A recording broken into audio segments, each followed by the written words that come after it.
Oke, bismillah. Assalamualaikum warahmatullahi wabarakatuh. Sebelumnya perkenalkan, nama saya Rizky Dwi Darmawan. 2020 dengan NIM 2021 0801 430 Fakultas Ilmu Komputer Teknik Informatika. Dalam video ini saya akan bahas tentang ragam bahasa Nusantara untuk menyesuaikan tugas akhir semester saya, yaitu membuat makalah dan mengembangkan suatu makalah. Yang pertama adalah latar belakang. Latar belakang bahasa merupakan suatu ungkapan yang mengandung maksud untuk menyampaikan sesuatu kepada orang lain. Lalu, ragam bahasa adalah bentuk bahasa yang bervariasi menurut konteks pembicaraan. Dalam pengertian ini, ragam bahasa berkontras dengan dialek. Dalam literatur linguistik, istilah ragam bahasa dan laras bahasa tidak diberikan secara konsisten. Lalu ada rumusan masalah. Yang pertama, pengertian bahasa. Lalu yang kedua, ada pengertian ragam bahasa. Yang ketiga, gimana sih cara kita pakai ragam bahasa Nusantara yang baik dan benar dalam kehidupan kita sehari-hari. Lalu yang terakhir ada macam-macam atau contoh-contoh ragam bahasa Nusantara yang ada di Indonesia. Yang pertama, kita bahas dulu pengertian bahasa. Bahasa memiliki peran penting dalam kehidupan manusia karena ia menjadi alat komunikasi yang utama. Jika tidak ada bahasa, gimana kita akan berkomunikasi dengan lingkungan sekitar kita? Sebagai alat komunikasi, bahasa meliputi kata, lalu ada kumpulan kata, klausa, dan kalimat yang diungkapkan secara lisan maupun tulisan. Dalam kehidupan sehari-hari, manusia mengenal kebudayaan dan menciptakan berbagai wujud ide, aktivitas, hingga artefak untuk memenuhi kebutuhan hidupnya. Bahasa menjadi salah satu unsur paling penting yang mempengaruhi kehidupan maupun kebudayaan manusia. Bahasa manusia adalah satu-satunya sistem komunikasi alami yang diketahui yang bebas dengan modalitas. Yang berarti bahwa bahasa manusia dapat digunakan tidak hanya untuk berkomunikasi lewat satu kanal atau media, tapi bisa juga lewat beberapa. Sebagai contohnya, bahasa ucapan menggunakan modalitas pendengaran, sedangkan bahasa isyarat dan tulisan menggunakan modalitas visual, dan tulisan braille menggunakan modalitas peraba. Yang kedua, kita akan bahas tentang ragam bahasa Nusantara. Pada dasarnya, ragam bahasa dibelah menjadi golongan penutur dan ragam bahasa menurut jenis pemakaian bahasanya. Dari sini kita bisa tahu ragam bahasa tertentu dengan menggunakan indikator daerah asal, pendidikan, dan sikap penuturnya.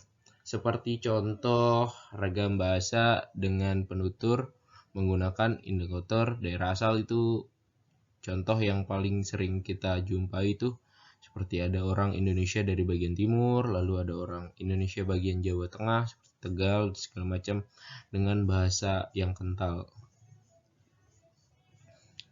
Sejak dulu ragam daerah dikenal dengan sebutan dialek atau logat.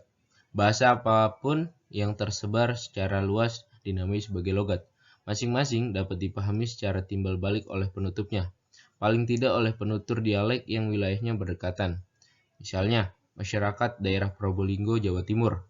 Secara geografis, mereka tinggal di wilayah selatan bagian barat Provinsi Jawa Timur. Seharusnya mereka menggunakan logat Jawa Timur atau Surabaya sebagai wujud atau bukti tempat mereka tinggal. Namun, pada kenyataannya di lapangan, mereka justru malah menggunakan logat Jawa Tengah, seperti teman-teman dari Wonogiri atau Surakarta, yang secara geografis tinggalnya berdampingan. Ketika hukum berubah menyentuh tatanan bahasa Indonesia, komponen bahasa yang ada di dalamnya pun mengalami perubahan.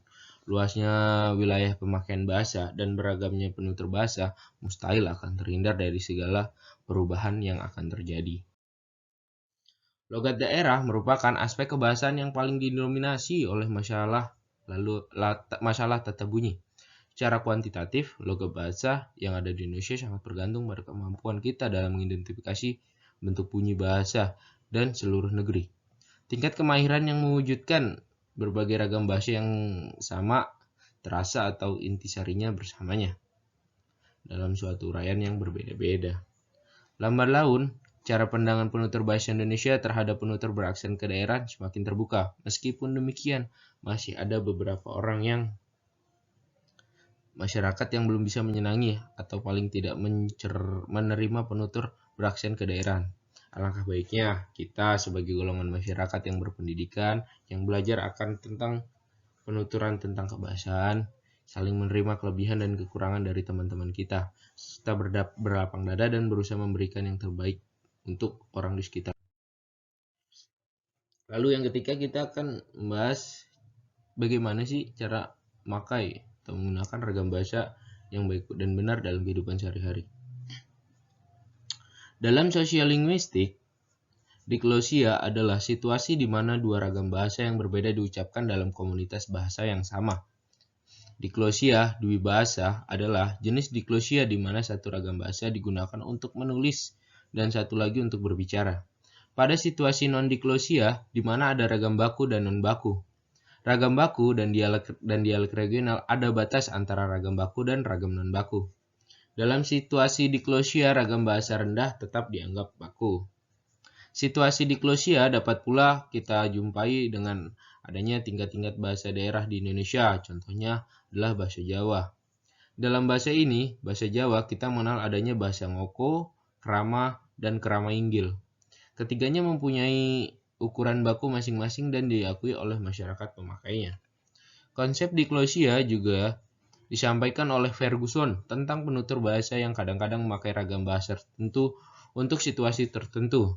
Dalam situasi lain, yaitu adanya dua ragam dari satu bahasa yang disebut ragam tinggi atau high dialect dan ragam rendah atau low dialect.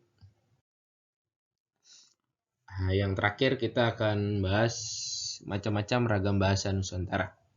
Perlu diketahui bahwa bahasa Indonesia juga memiliki ragamnya masing-masing. Penggunaan bahasa ini terkadang menyesuaikan dengan keadaan kita di bidang tertentu. Yang pertama ada ragam bahasa berdasarkan media. Ragam bahasa berdasarkan media dibedakan menjadi dua, yaitu ragam bahasa lisan dan tulisan. Ragam bahasa lisan merupakan bahasa yang dihasilkan melalui alat ucap dengan fenom sebagai unsur dasarnya. Sedangkan ragam bahasa tulisan adalah bahasa yang dihasilkan dengan penggunaan rangkaian huruf sebagai unsurnya. Lalu yang kedua, kita bahas ragam bahasa berdasarkan cara pandang penutur. Diklasifikasikan menjadi 4, yaitu ada ragam dialek, ragam terpelajar, ragam resmi, dan ragam non-resmi atau ragam tak resmi. Lalu yang ketiga ada ragam bahasa berdasarkan topik pembicaraannya, seperti ada ragam politik, ragam sosial, ragam sastra, dan masih banyak lain yang sering kita jumpai dalam kehidupan kita sehari-hari. Oke, cukup sekian video presentasi dari saya.